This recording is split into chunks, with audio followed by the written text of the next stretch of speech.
14. Antes de ler esse versículo, eu quero perguntar para você: você sabe qual é o maior problema da humanidade? Qual é o maior problema que os seres humanos têm? E você sabe qual é a solução de Deus para esse problema? Esse é o nosso tema hoje, o maior problema da humanidade e a solução de Deus para esse problema.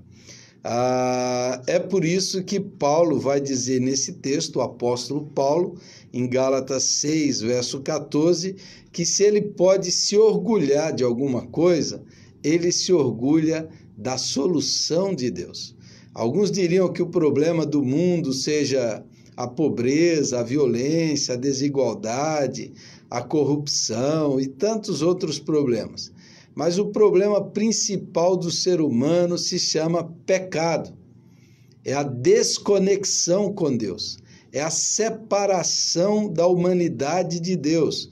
Esse foi a grande tragédia que se abateu na humanidade quando o ser humano se desconectou de Deus, se separou de Deus e por causa disso entrou a maldade, o mal, a privação do bem, porque o mal é a privação do bem. E daí o ser humano, longe de Deus, deu lugar e se tornou escravo da maldade. E a solução de Deus para esse grande problema, o principal problema, a fonte de todos os outros problemas, violência, corrupção, maldade, injustiça, tudo é fruto do egoísmo que nasceu do coração humano desconectado com Deus.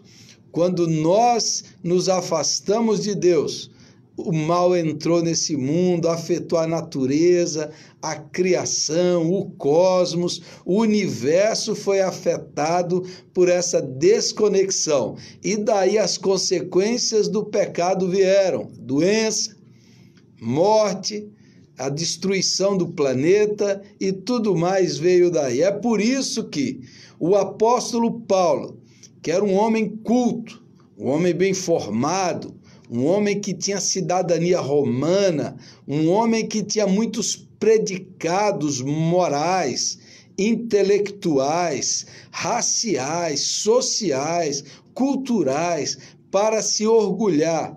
Um homem que poderia bater no peito e se orgulhar de muitas coisas, da sua descendência, da sua origem, da sua formação intelectual, dos seus feitos religiosos, do seu conhecimento teológico. É por isso que o apóstolo Paulo, em Gálatas 6,14, ele diz: olha, longe de mim esteja de me orgulhar, de me gloriar, que eu não venha me orgulhar de nada, senão eu só tenho um motivo.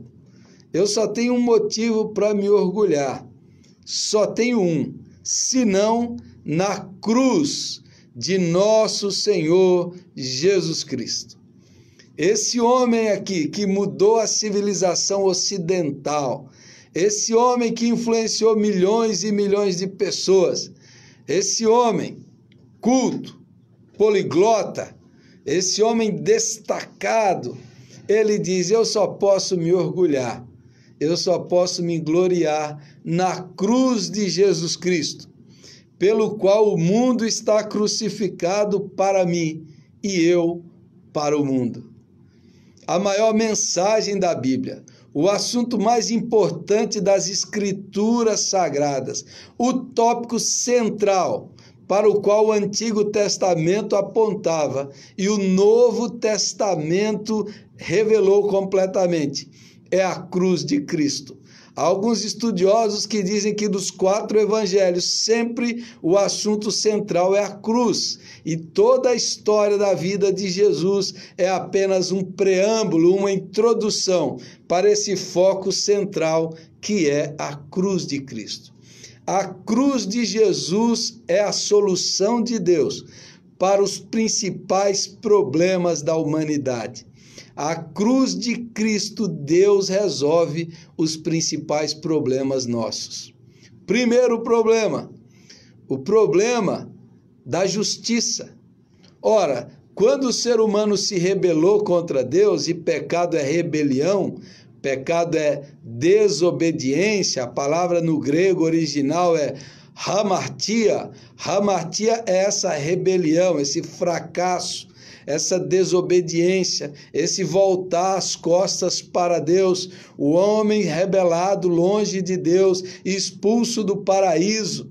Esse homem pecou e Deus é justo, Deus é santo. A lei que esse Deus estabeleceu é uma lei eterna. Essa lei diz, no dia que vocês desobedecerem, vocês morrerão. E quando Adão pecou, quando o homem pecou, a morte entrou no mundo. A consequência é a morte, a condenação, é a separação de Deus. A justiça de Deus requer um pagamento. Se o homem pecou e desobedeceu a Deus, e todos pecaram, e todos estão destituídos da graça de Deus, a justiça de Deus requer o pagamento. E o pagamento do pecado, o salário do pecado é a morte. Então todo ser humano tem que morrer e ser condenado. E condenado a ser separado de Deus e viver longe de Deus, debaixo da justiça, da ira de Deus. Então esse é um problema. Se todos são pecadores, como é que alguém pode ser salvo? Como é que alguém pode ser justo? Se ninguém consegue cumprir os mandamentos e a lei completa de Deus. E por causa disso nós nos tornamos fora da lei. Nós nos tornamos criminosos, injustos, e sobre nós pesa a sentença de morte. Seremos condenados? Seremos banidos eternamente da presença de Deus? Como é que alguém pode alcançar esse padrão? E Deus não pode perdoar simplesmente, porque Deus é justo, santo, santo, santo. Esse é um problema. Esse é um problema básico da humanidade. Nós estamos debaixo da condenação, da ira e da justiça de Deus. É como um homem que cometeu um crime é levado diante de um juiz que é justo. Esse juiz não pode simplesmente não aplicar a pena. Ele não pode aplicar a condenação, porque ao fazer isso, ele deixa de ser justo.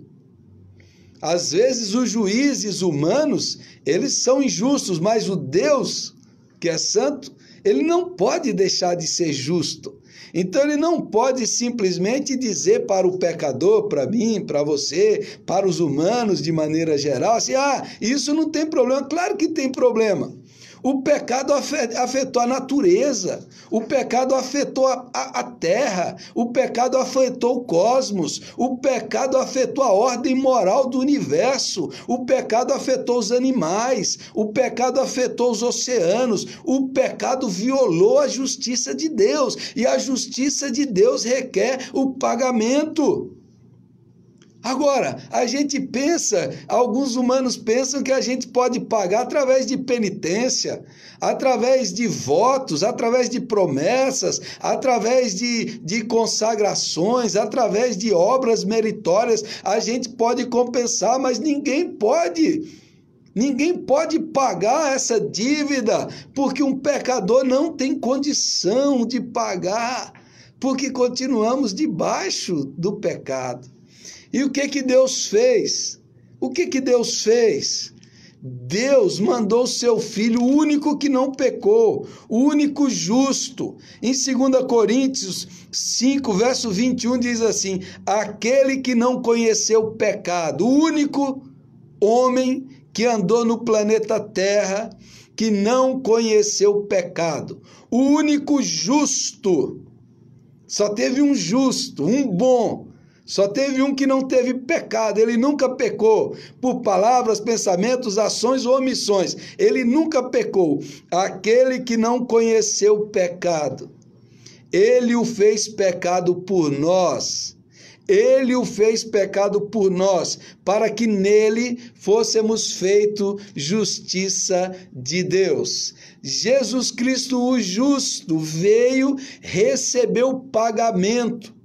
a condenação, a sentença de morte que estava sobre mim, sobre você. A justiça de Deus precisava ser paga, ser satisfeita. A pena do pecado precisava ser paga.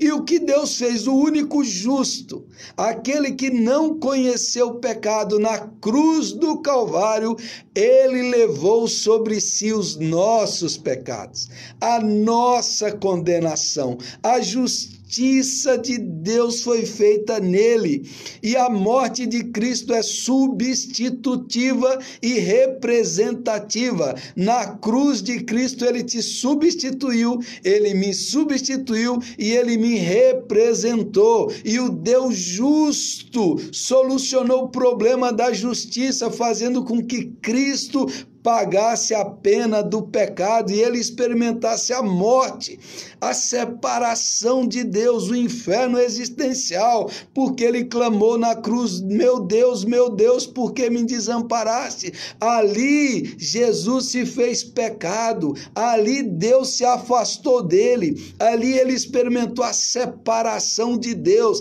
ali a justiça foi satisfeita, a pena da lei foi cumprida, a sentença de morte foi executada na cruz de Cristo.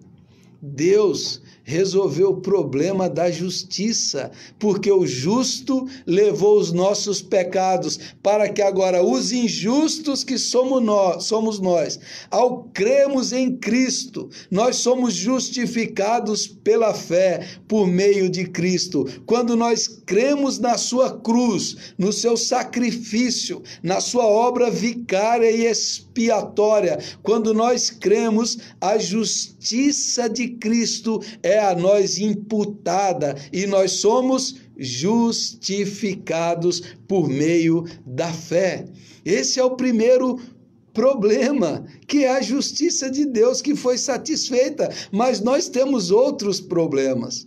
Nós temos o problema do mal, da encarnação do mal, que são os principados e potestades malignos, os inimigos, Satanás e seus demônios que estão contra nós.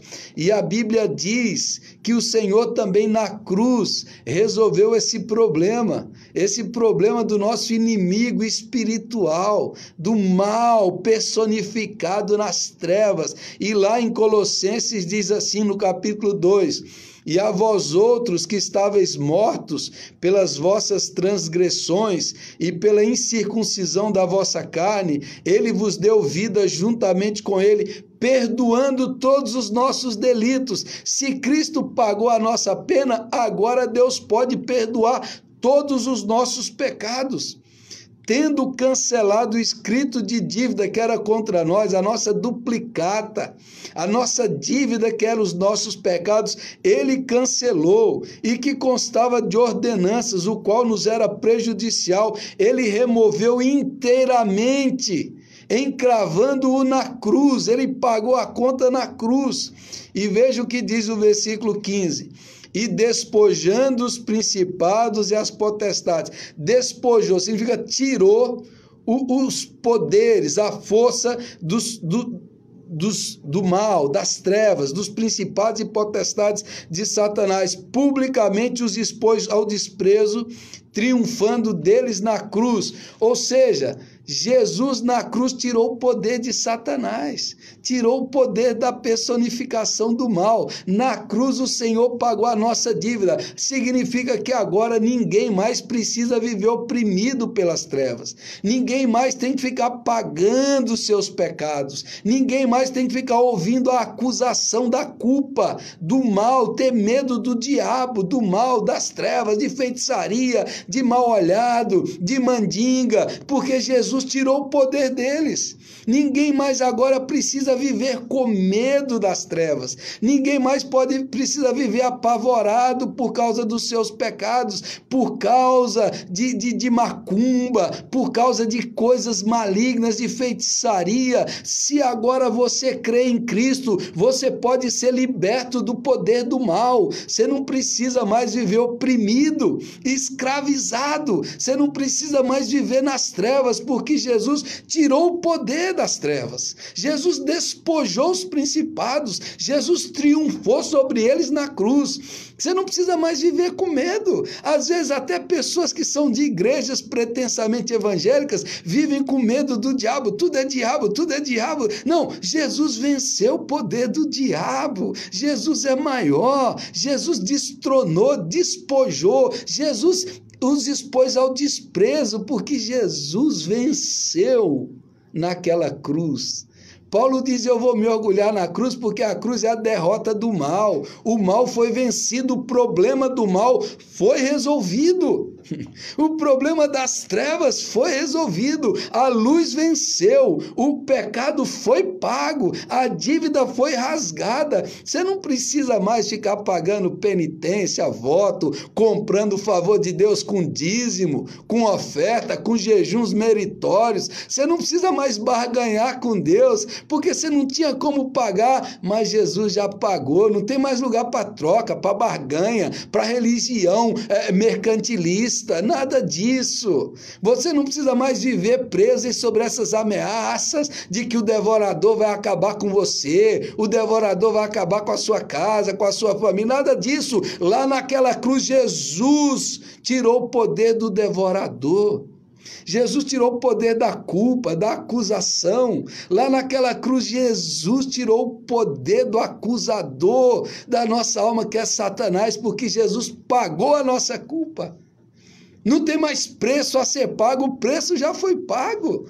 O preço já foi pago, Satanás já foi despojado, ele já perdeu seu poder, ele não tem trono, ele não tem reino, ele não tem nada, porque quem reina é Jesus.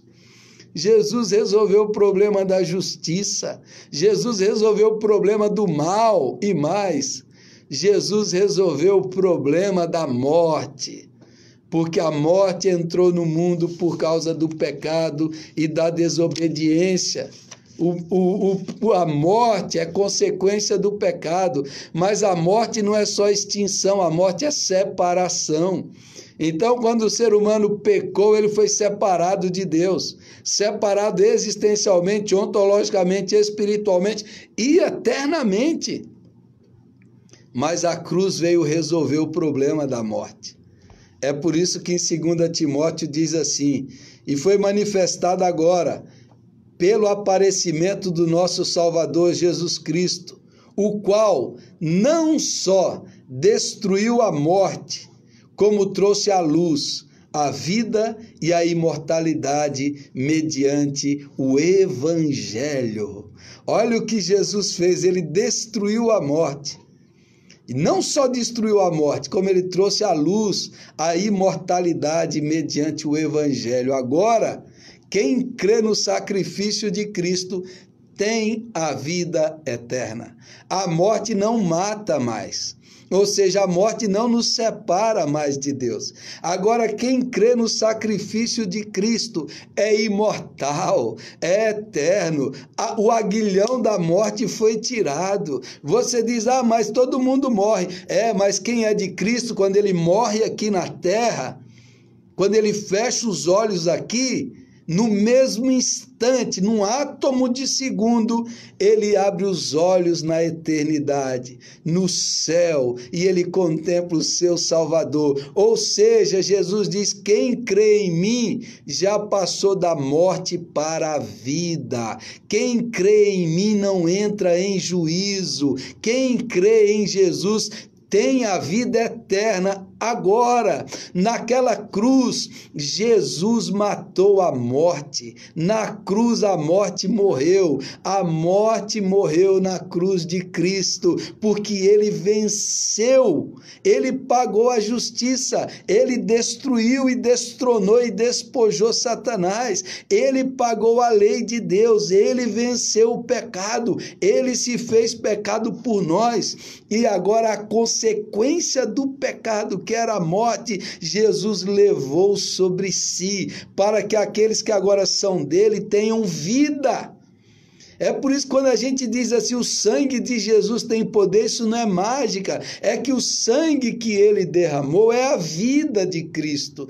Quem crê nele recebe a vida espiritual, a vida eterna, a vida abundante. Jesus naquela cruz nos dá vida, ele nos reconecta com Deus, ele nos reconcilia com Deus. Nós que estávamos longe, nós que éramos inimigos pelo nosso pecado, Cristo reconciliou com Deus, ele se aproximou de Deus, ele resolveu o problema da morte. A morte foi vencida. Quem é de Jesus não morre mais. Quem é de Jesus não vai mais para o inferno, não se separa, não está longe. Quem é de Cristo agora é amigo de Deus, reconciliado pelo sangue da sua cruz. É por isso que o apóstolo Paulo diz, olha, eu vou me orgulhar da cruz, porque na cruz eu fui justificado, na cruz eu fui perdoado, na cruz eu fui salvo, na cruz eu fui vitorioso e na cruz eu recebi a vida eterna. Aleluia! É a cruz que Deus soluciona os principais problemas nossos, e Deus solucionou o seu problema. Deus tinha um problema. O problema de Deus é que ele sempre nos amou, mas ele é justo e ele é santo. O problema de Deus é que ele não queria nos condenar, ele quer nos trazer para perto, mas a sua justiça tinha que nos punir e nos castigar. Na cruz, Deus resolveu o nosso problema e o problema dele. Jesus levou o nosso castigo, o castigo que nos traz a paz estava sobre ele, e pelas suas pisaduras nós fomos sarados. O castigo de Deus nós precisávamos ser castigados, e Jesus levou o nosso castigo para nos dar a salvação, para nos dar o perdão, para nos dar a vida eterna. É por isso que Romanos diz, Deus prova o seu próprio amor para conosco, pelo fato de ter Cristo morrido por nós, sendo nós ainda pecadores. Por que a gente se orgulha na cruz? Porque a cruz é a expressão máxima do amor de Deus. É a prova cabal, definitiva, que Deus ama você. Deus se importa com você, Deus quer viver perto de você, Deus quer trazer você para perto dele. O seu pecado já foi pago, você não precisa mais pagar o seu pecado, você não precisa mais viver oprimido pela culpa. Jesus já levou, já está tudo perdoado, já está tudo cumprido, já está tudo feito. Quando ele morreu, está pago, está consumado. O que você precisa fazer? Você precisa crer. Você precisa se entregar, você precisa confiar nesse amor. Deus prova o seu amor para você, Deus ama você. Lá naquela cruz, Jesus foi moído, foi traspassado, Jesus experimentou o inferno, a dor física, emocional e espiritual. A Santíssima Trindade foi separada pelo seu pecado. A cruz de Cristo mostra o quanto o ser humano foi longe pelo pecado, mas mostra o quanto Deus vai longe por amar você e a mim, para que você hoje se voltasse para Deus, para que você hoje fosse perdoado, para que você hoje recebesse o abraço do perdão e para que você receba a vida eterna e viva eternamente com Jesus. Você crê? Você confia? Alguém disse que se todas as árvores do mundo fossem pincéis, e todos os rios e oceanos e todos os mares da terra fossem tinta, e todo o céu azul e todo o vasto horizonte fosse uma folha branca, e a gente escrevesse sobre o amor de Deus, faltaria árvores, faltaria tinta e faltaria folha em branca, porque não há palavras para expressar o grande, o maravilhoso, o eterno, o infinito amor de Deus por nós, revelado na cruz de Jesus por você e por mim. Meu Deus e meu Pai, que nessa manhã o Senhor revele o poder da cruz, a eficácia do sacrifício, que cada um creia, confie e receba os merecimentos de Cristo naquela cruz, e os pecadores sejam perdoados, reconciliados, aproximados, salvos e tenham a vida eterna. Em nome de Jesus, eu oro e te agradeço pela cruz, porque foi na cruz que os meus pecados foram pagos e eu fui salvo. Eu te agradeço, Senhor, por tão grande e maravilhoso amor, em nome de Jesus. Amém.